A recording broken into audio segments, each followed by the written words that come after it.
Social media पर जैन समाज के सबसे लोकप्रिय जैन न्यूज चैनल महालक्ष्मी की ओर से आजकल कुछ विरासतों के बारे में बात करेंगे। आज चलते हैं आपको सबसे पहले बुंदेलखंड के सबसे ऊंचे 16वें तीर्थंकर शांतिनाथ भगवान जी के पास, जहां पर औरंगजेब की सेना ने कायरता करके मूर्ति भंजक के रूप में क्या तांडव किया था और कैसे भागे थे, आज वह भी बताएंगे।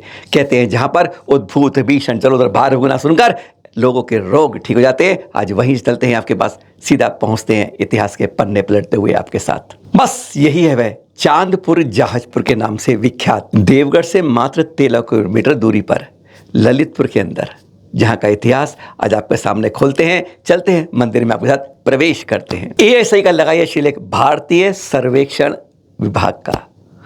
भारतीय पुरातत्व सर्वेक्षण क्या लिखा हुआ है? यह संरक्षित स्मारक है। जी हाँ, प्रोटेक्टेड मॉन्यूमेंट। चलिए इस जैन मंदिर में प्रवेश तो करते हैं। हाँ, तो प्रवेश करते ही पहले हम उस जगह पहुंच जाते हैं जहां पहले एक गर्भगृह रहा होगा, जहां पर अगर औरंगजेब सेना ने मूर्ति भंज, उन्होंने आतताई में इन पाषाण की प्रतिमाओं पर, इन मूक प्रतिमाओं पर जैसे अपनी कायरता दिखाई थी। खुले में था शायद ये संभवतः प्रांगण जैसा लगता है। 700-800 साल प्राचीन यह मंदिर कहा जाता है। और यहाँ पर किस तरीके से उत्पात मचाया उसके दर्शन, 5 सीढ़ी चढ़ के जब पहुँचते ऊपर तो यहाँ पर केवल अब चरण बने हुए दिखते हैं। यही है वह खंडित हो गई प्रतिमा, जो कहा जाता है लगभग 100 साल पहले एक प्राकृतिक विपदा के कारण, बहुत तेज आंधी तूफान बिजली से वह प्रतिमा चरण के पास से खंडित होकर नीचे गिर गई थी। अब इसको साइड में इसको खड़ा कर दिया गया है, इस प्रतिमा को जो आप देख रहे हैं, जिस पर आप कहीं कहीं आप आतताइयों के इस आक्रमण के निशान भी आज उसी तरीके से देख सकते हैं। एक बार फिर दोबारा देखते हैं इस प्रतिमा को, निहारिएगा, जो बाहर वाले गर्भगृह में थी, जो अब नीचे इसको खड़ा कर दिया गया है। इस पर मस्तक पर देखिए कैसे चोट की गई थी, दोनों बाजुओं को किस तरह से काटा गया था, घुटनों को हटाया गया था, तोड़ा गया था, और कई जगह ऐसे निशानियां दिख रहे हैं इस प्रतिमा पर आज भी, उस जीवंत दिखाने के लिए कि कैसे आतताई हमारे देश में भी आ चुके हैं। अब उस तरफ चलते हैं जहाँ की हमसे आपसे बात करनी है, जहाँ पर इतिहास आज देखिए किस तरह उजाड़ पड़ा है दशकों से, जहां सैकड़ों वर्ष पहले जैन विरासत, जैन संस्कृति दूर दूर तक फैली हुई थी। आज 6 किलोमीटर के एरिया में एक जैन बंधु नहीं रहता है। आज वहां तक स्थिति पहुंच चुकी है। अब इसके जीर्णोद्धार की बात चल रही है, अलग जगह जगह लेके बात चल रही है। छोटे से कम दरवाजे से प्रवेश करना पड़ता है, 4x3 के। अरे यह तो बड़ा हो गया दरवाजा, छोटे की तो अभी बात करनी बाकी है। हाँ, मंदिर में जाने से पहले इस मंडप को भी देख लेते हैं एक बार। यह बिल्कुल गर्भगृह के बाहर मंडप है, खुला हुआ 4 स्तंभों पर आज खड़ा हुआ है। लगता है ये पहले 300-400 फीट का पूरा विशाल तीर्थ रहा होगा, जो अब यह उजड़ सा गया है, वीरान सा हो गया है। बस यहीं से इस मंडप से होते हुए गर्भगृह में अंदर शांतिनाथ प्रतिमा और प्रवेश किया जाता हो। अंदर गर्भगृह में कैसे उत्पात मचाया होगा पहले बाहर देखकर ये स्पष्ट लगने लगता है। यक्ष, शनि और कितनी सभी यहाँ पर उनको किस तरीके से काटा गया है, तोड़ा गया है, खंडित किया गया है, इसके संकेत से अंदर की मालूम चल जाता है कि अंदर कितना उत्पात उसने मचाया होगा। 3x4 के गेट से घुस जाते हैं तो अंदर हम विशाल उस बुंदेलखंड की सबसे ऊंची प्रतिमा, जो संभवतः कही जाती है कि 21-23 फुट के ये शांतिनाथ भगवान, बुंदेलखंड क्षेत्र के खड़गासन में सबसे विशाल ऊंची प्रतिमा 16वें तीर्थंकर शांति, गजब की प्रतिमा है। अरे बड़ा आनंद देती है जब एक बार ऊपर से नीचे तक निहारते आप। बहुत गजब की बात है, अनोखी बात है, वह भी बताएंगे। पर यहां पर देख लीजिए किस तरीके से छोटे से दरवाजे के अंदर यह विशाल प्रतिमा दिख रही है। संभवतः 6वीं-7वीं सदी की रही होगी। प्रतिमा पर किस तरह वार किए वह तो आप देख ही चुके, हाथों की उंगलियां, नीचे के पैर, और ऊपर तो पहुंच नहीं पाए। वो जब पहुंचे थे उसकी बात करेंगे। पहले दोनों तरफ देखिएगा किस तरीके से सरों को अलग किया गया है खड़गासन प्रतिमाओं के ऊपर से। नीचे के चरण के बाद देखेंगे दोनों जो पारस प्रभु की प्रतिमा है, यहाँ से जैसे उनको उखाड़ कर ले जाया गया है। सर्प के निशान आज भी सैकड़ों वर्षों बाद उसी तरह से यहाँ पर चिन्हित दिख रहे हैं। तो हाँ, जैसे 3x4 के दरवाजे से घुसकर हम यहाँ अंदर पहुँचे थे, पहले एक दरवाजा काफ़ी बड़ा रहा होगा। कहते हैं उसने पैरों के पे वार किए, आसपास की प्रतिमाओं को खंडित किया, हाथों की उंगलियां काटी और फिर तलवारें उठ गई मस्तक की ओर।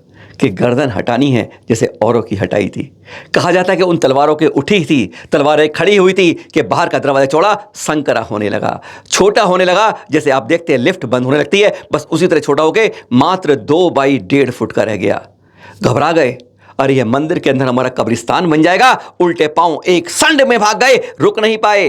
पर किसी ने देखा नहीं कि क्या रहा क्या छूटा, एकदम दरवाजा ऐसे बंद हो रहा था। अरे तुम भगवान के ऊपर तलवार चलाओगे, तुम्हारे हाथ क्या तुम पूरे ही नहीं रह पाओगे। सुकुर से दरवाजे के किसी तरह निकल पाए। कहा जाता है कि दरवाजा फिर वो 2 बाई 1.5 फुट का ही रह गया था। और अभी 8-10 साल पहले इसको ASI ने बड़ा करके, जिसमें से आप प्रवेश किया, 3 बाई 4 का तोड़कर बड़ा किया है। तो सोच लीजिए, जहाँ जहाँ प्रतिमाओं पर गलत विचार होते हैं, कहीं ना कहीं इस तरह की, कहीं दूध की धार देखी है आपने, कहीं मधुमक्खियों ने हमला किए, कहीं कुछ किया, और यहाँ पर भी कुछ अलग हुआ। यानी जहाँ जहाँ आतताई गए उनका विनाश ही विनाश हुआ। चलन महालक्ष्मी टीम ने भी यहाँ पर श्रीफल समर्पित किया, पूजा की, तो पता चला कि यहाँ पर बहुत कुछ अतिशयकारी होता है।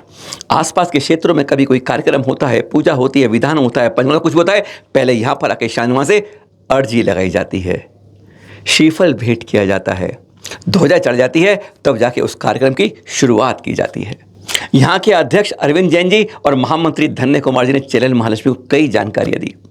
उन्होंने कहा कि कोई भी संकट आता है, यहाँ दर्शन मात्र से दूर हो जाता है। 20-25 साल पहले आज देवगढ़ में पंचकलाणक हो रहे थे, श्रीफल चढ़ाना भूल गए थे।